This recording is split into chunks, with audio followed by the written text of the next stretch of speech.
বাড়িতে যদি বরবটি আর আলু থাকে তাহলে অবশ্যই এই রেসিপিটি দেখে নিতে পারেন। নমস্কার বন্ধুরা, পূর্বাস কিচেনে আবারও একটি নতুন রেসিপিতে আপনাদের সবাইকে স্বাগত জানাই। তো প্রথমেই আমি একটি কড়াইতে দিয়ে দিচ্ছি পরিমাণ মতো সর্ষের তেল। এবার এই তেলটাকে খুব ভালোভাবে গরম করে নিতে হবে আর এই কড়াইয়ের চারপাশে ছড়িয়ে দিতে হবে যাতে সবজিগুলো ভাজার সময় কড়াইতে লেগে না যায়। তো দেখুন, এখানে আমি আলু আর বরবটি ঠিক এইভাবে কেটে নিয়েছি।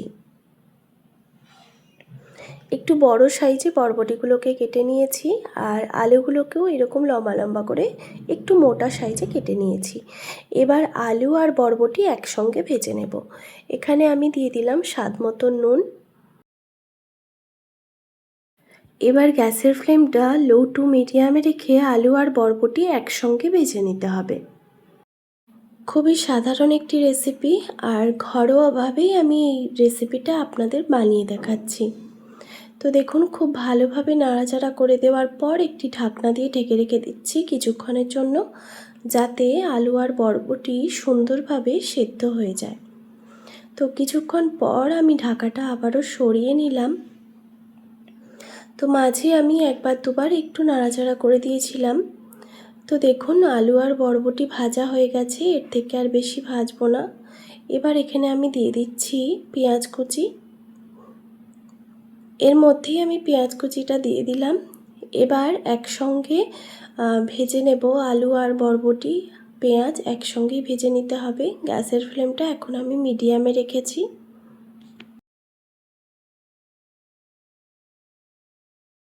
তো আবারও আমি একটি ঢাকনা দিয়ে ঢেকে রেখে দিচ্ছি। আরও 1-2 মিনিট মতো আমি ঢাকা দিয়ে রেখে দিয়েছিলাম। দেখুন, ঢাকাটা সরিয়ে নিলাম। তো দেখুন, সবগুলোই কিন্তু খুব ভালোভাবে ভাজা হয়ে গেছে। এবার এখানে আমি গুঁড়ো মশলা ব্যবহার করছি। দিয়ে দিলাম হলুদের গুঁড়ো পরিমাণ মতো, আর ঝালের জন্য দিয়ে দিচ্ছি খুবই সামান্য পরিমাণে ঝাল লঙ্কার গুঁড়ো। অবশ্যই ঝালের পরিমাণটা আপনারা কমিয়ে কিংবা বাড়িয়ে দিতে পারেন। তারপর খুব ভালোভাবে আবারও নাড়াচাড়া করে দিতে হবে।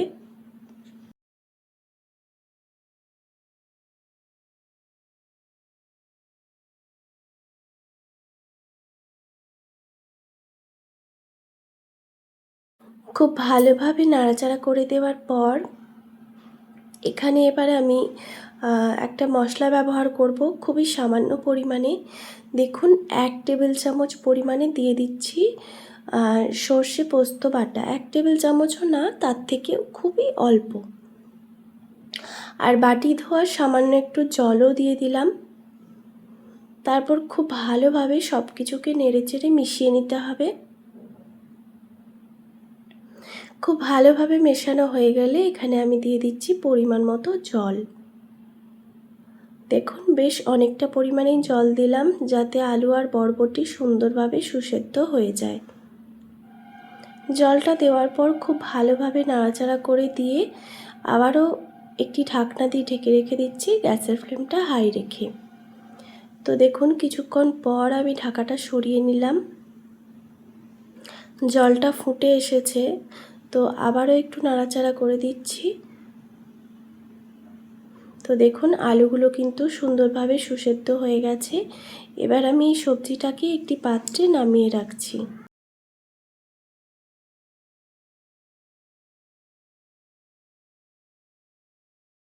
তারপর আবারও ওই কড়াইটাই পরিষ্কার করে ধুয়ে বসিয়ে দিয়েছি। ওই কড়াইতে আবারও দিয়ে দিলাম কিছুটা পরিমাণে সর্ষের তেল। এরপর একটা তেজপাতা আর একটা শুকনো লঙ্কা দিলাম, আর দিয়ে দিচ্ছি 5 ফোড়ন। এবার ফোড়নটাকে খুব ভালোভাবে ভেজে নিতে হবে। যতক্ষণ না ফোড়ন থেকে একটা মিষ্টি গন্ধ বের হচ্ছে ততক্ষণ পর্যন্ত ভেজে নেব। তো তারপর দেখুন, এখানে আমি ছোট চিংড়ি মাছ নিয়েছি। মাছগুলোকে কেটে পরিষ্কার করে ধুয়ে রেখেছিলাম আর আগে থেকেই নুন হলুদ মাখিয়ে রেখেছিলাম। এবার এই মাছগুলোকে একটু ভেজে নেব।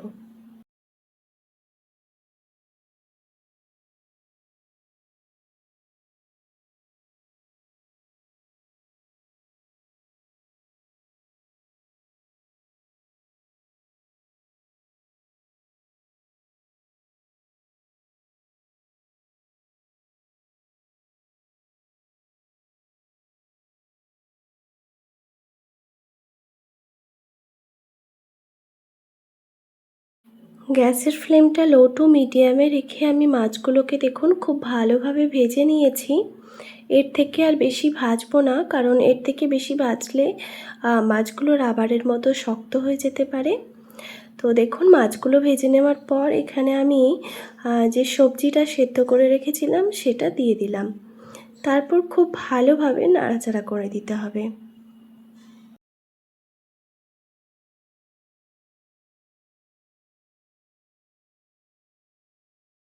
তারপর গ্যাসের ফ্লেমটা মিডিয়ামে রেখে একটি ঢাকনা দিয়ে ঢেকে রেখে দিচ্ছি কিছুক্ষণের জন্য।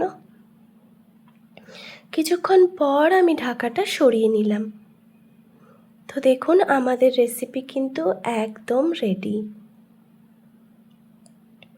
এবার এই রেসিপিটা আপনারা চাইলে ভাত, রুটি, পরোটা সব কিছুর সঙ্গেই পরিবেশন করতে পারেন। আশা করি আজকের এই রেসিপি আপনাদের ভালো লেগেছে। ভালো লেগে থাকলে অবশ্যই একটি like, comment, share and subscribe করে দেবেন। আর পাশে থাকা বেল আইকনটিও প্রেস করে দেবেন। তাহলে নিত্য নতুন রান্নার ভিডিওগুলি আপনাদের কাছে পৌঁছবে। আর ফেসবুক থেকে থাকলে অবশ্যই একটি ফলো করে দেবেন। ভালো থাকবেন, সুস্থ থাকবেন। দেখা হচ্ছে নতুন কোনো রেসিপি নিয়ে। আর এতক্ষণ আমার সঙ্গে থাকার জন্য আপনাদের সবাইকে অনেক ধন্যবাদ।